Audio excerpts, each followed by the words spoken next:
அருள்மிகு ஸ்ரீ வேணவனகுமாரர் திருக்கோவில். இந்த அருள்மிகு நெல்லையப்பர் காந்திமதி அம்பாள் திருக்கோயிலுக்கு பாத்தியப்பட்ட திருக்கோவில் 1982 என்னிடம் நெல்லையப்பர் கோயிலுடைய நிர்வாகத்திலிருந்து என்னிடம் இந்த நிர்வாகத்தை கொடுத்துள்ளார்கள். அன்றையிலிருந்து இன்னை வரைக்கும் விடாமல் அந்த கோயிலுடைய பணியை நான் இறைப்பணியை பார்த்து கொண்டு வருகிறேன்.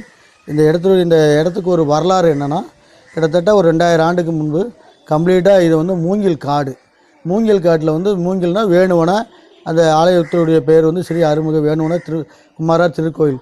மூங்கில் காட்டில் வந்து சுற்றி 2000 ஆண்டுகளும் மூங்கில் காடு இந்த பகுதியில் இருக்கிறதுனால நெல்லையப்பர் கோயில் 1700 ஆண்டுகள் உருவாக்கப்பட்ட நெல்லையப்பர் கோயில். அப்படி இருக்கும்போது அந்த மூங்கில் இருந்து தான் நெல்லையப்பர் வந்தது ஐதீகப்படி எல்லாரும் சொல்லி அதுலேருந்து வந்தவுடைய வரலாறு.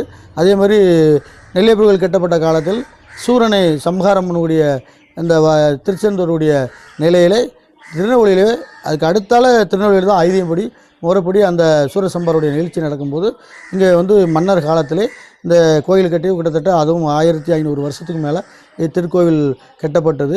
அப்போ மூங்கில் காடாக இருந்தாலும் பக்கத்தில் கம்பா நதி, இந்த கம்பா நதி தான் இந்த இடத்துல ஓடி இருக்குது. அந்த கம்பா நதிக்காரன் ஓடும்போது அதிலிருந்து முருகனுக்கு அவசியம் எடுத்து பண்ணக்கூடிய நிலை ஏற்பட்டு அந்த காலத்தில் பக்தர்கள் பண்ணியிருக்காங்க. அன்றைக்குள்ள நிர்வாகமும் பண்ணியிருக்கு. அன்றையிலேருந்து இன்றைக்கி வரைக்கும் இந்த கோயிலுடைய ஒரு சிறப்புமிக்க விசேஷம் என்னென்னா, முருகர் வந்து தனி முருகராக காட்சி அளித்து சூரனை சம்ஹாரம் பண்ணக்கூடிய ஒரு இரும்பு வேல், அந்த வேலும் என்னோட ஒப்படைத்தார்கள். அதே மாதிரி படிப்படியாக இந்த கோயிலில் வந்து கிட்டத்தட்ட என்னென்னா அதிசயங்கள் நிறைய, அதாவது வந்து படித்தவர்கள் யார் வந்து இந்த ஆலயத்தில் பணி செய்தாலோ அவங்களுக்கு அரசு பணி கிடச்சிருக்குது. அதே மாதிரி என்னையும் இந்த இடத்துல அவர் வணங்கி வந்தவுடைய இடத்துல என்னையும் தமிழ்நாடுடைய முதல்வருடைய எண்ணத்தில் என்னை ஒரு தொண்டனை ஏற்று இன்றைக்கி ஒரு மாநகரத்துடைய மேயராக என்னை இன்றைக்கி தேர்ந்தெடுத்து இன்றைக்கி மாநகர மத்தியில் நான் வளர்ந்து வருகிறேன். அதே மாதிரி இந்த கோயில் வந்து ஒரு 175 வருஷம் ஆச்சு கும்பாபிஷேகம் கொடுத்து. 175 ஆண்டு காலமாக கும்பாபிஷேகம் என்னென்னா, நானும் நெல்லையப்பர் கோயிலுடைய கும்பாபிஷேகம் நடக்கும்போது மனு கொடுப்பேன். அவங்களுடைய நிர்வாக சூழ்நிலை காரணமாக என்னன்னு தெரியல. அதுக்கப்புறம் நான் தொடர்ந்து அவர் என்ன நினைச்சாருதோ, உங்களுடைய மூலமாக தான் இந்த கும்பாபிஷேகம் நடக்கணும் என்று அவர் நிலையில் ஏற்பட்டதுனால எனக்கும் அந்த நிலையை உருவாக்கி கொடுத்ததுனால எங்களுடைய குடும்பத்தில் உள்ள அனைவருமே சேர்ந்து அவங்க எல்லோரும் நாங்கள் கையில் இருந்து போட்டு இன்றைக்கி இந்த கும்பாபிஷேகத்துடைய நிலையை கொண்டு வந்து நீங்கள் பார்த்தீங்கன்னா, அப்போ வந்து இந்த கோயில் வந்து பால் அடைஞ்சி கிடந்தது, வவ்வாலேருந்து அடைஞ்சி எல்லாம் படு மோசமான நிலைமையில் இருந்தது. ஒரு வேலு, ஒரு சின்ன தேங்காய் உடைக்கக்கூடிய ஒரு அருவா, இதுதான் என்னிடம் ஒப்படைக்கப்பட்டு இருந்தது. அன்னையிலேருந்து இன்றைக்கி வரைக்கும் இந்த பணிகளை செஞ்சு வருகிறோம். இன்றைக்கி கிட்டத்தட்ட இவ்வளோ பெரிய நீங்கள் கோயிலை சுற்றி பார்த்துருப்பீங்க, அதே மாதிரி கோயிலுடைய நிலைப்பாடுகளை எடுத்திருப்பீங்க. ஆனால் விடாத முயற்சியால் என்னுடைய கையில் இருக்கிறக்கூடிய எங்கள் குடும்பத்தோடு இருக்கிற படிப்படியாக கும்பாபிஷேகத்துடைய வேலையை முடியடையக்கூடிய சூழ்நிலையில் உள்ளது. நாளைக்கு வந்து பாலாலயம் பண்ணுறோம்.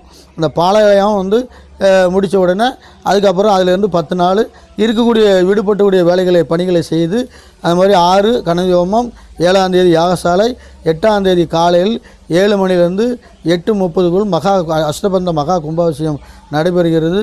இந்த மாதிரி இந்த ஆலயத்துக்கு வருகின்றவர்கள் வந்து தனி முருகர் நிலை நினைத்த காரியத்தை நடக்கும்.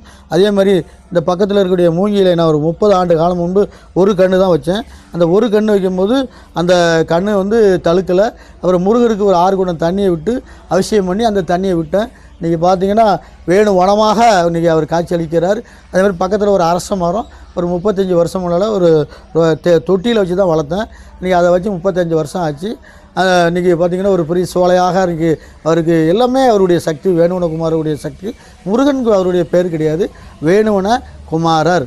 அந்த குமாரருங்கும் போது அந்த திருமணமாகவில்லை அந்த ஒரு காலங்கள் ஏற்பட்டதுனால அவர் தனியாக பவர் ஜாஸ்தி. அவர் என்னச்சு ஒரு பையன் கூட ரொம்ப மனநல சரியில்லாமல் வந்தாப்புல, அந்த பையன் நீங்கள் நல்லா நடந்து கொண்டு போனான். ஒரு குழந்தை வாய் பேச முடியாத நிலை ஏற்பட்டது. அந்த குழந்தை இந்த ஆலயத்தில் வந்து அவர் ஆட்டா போட்டு தன்னுடைய ஒரு சோசிக்காரர் சொல்லியிருக்காரு, தனி முருகன் வாக்கியங்கார ஓரமாக இருப்பார், ஒரு வணங்குவார், ஒரு ராமியம்பட்டிக்காரர். அவர் எல்லா பக்கம் அலைஞ்சு பார்த்தார். கடைசியில் ஒரு ஆட்டோ டிரைவர் தான் கொண்டு வந்து விட்டார். அந்த பௌர்ணம தூரமும் அந்த பொண்ணு வந்து பேசினாலும் இன்றைக்கி கல்யாணி ஸ்கூலில் படித்து ஒரு நல்ல நிலையில் இருக்காப்புல. அதனால் அவர் நினைத்து ஒரு நிமிடம் அது மாதிரி கடைசி செவ்வாய்க்கிழமை கூட நான் பால விஷயம் பண்ணுறேன். நம்ம அது எப்படி விலகு பூஜை ஆரம்பித்தேன், அதுக்கப்புறம் சூழ்நிலை இல்லாமல் விட்டுட்டேன். இப்போ கடைசி செவ்வாய்க்கிழமை தோறும் எப்போதும் நான் அந்த பால விஷயம் பண்ணோன்னா பக்தர்களும் நிறைய பேர் பால விஷயம் கொடுப்பாங்க. இன்றைக்கி அது ஒரு அம்சம் என்னென்னா, வரையம்மன் முன்னால் இருக்காப்புல, விநாயகர் இருக்காப்புல, வரையம்மன் இருக்காப்புல, அதே மாதிரி வந்து நவக்கரம் இருக்குது. அப்புறம் வந்து திருமண கோலத்துக்கு திருமணம் நடத்துக்கனால சண்முகர் வேறு இருக்குது.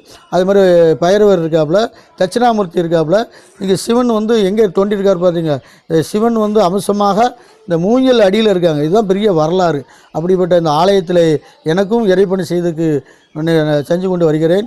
வருகின்ற 8ஆம் தேதி மகா அஷ்டபந்த கும்பாபிஷேகம் நடக்கிறது. இந்த செய்தி அறிந்து அவ்வளவு பேருமே இந்த கோயிலில் வந்து விபூதி எடுத்து நீங்கள் பூசி கொண்டு நான் நோயில்லாமல் வாழலாம், உயர்ந்த இடத்துக்கு வரலாம்னு சொல்லி இதன் மூலமாக தெரிவித்துக் கொள்கிறேன்.